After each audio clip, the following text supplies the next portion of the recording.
So I'd like to take a second to talk about what a good boss this little girl has turned out to be.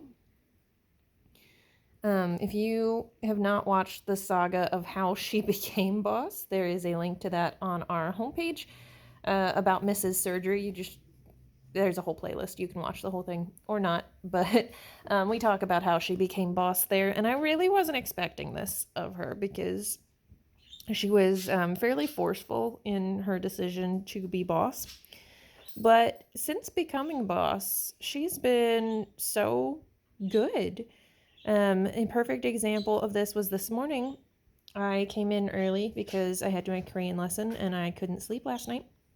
And this little girl just started screaming and screaming and screaming and screaming. And I was like, shh, be quiet. You're waking up the birds. And she would not be quiet. And they were out of water. So I refilled all the water and everyone went nuts, oh banana. And then she went back to bed because she was not actually thirsty, but the other pigs were.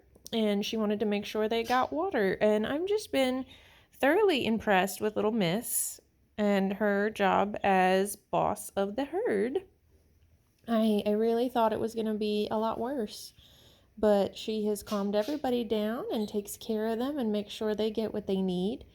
And then she goes back to bed. So that's our update on Miss and her surgery.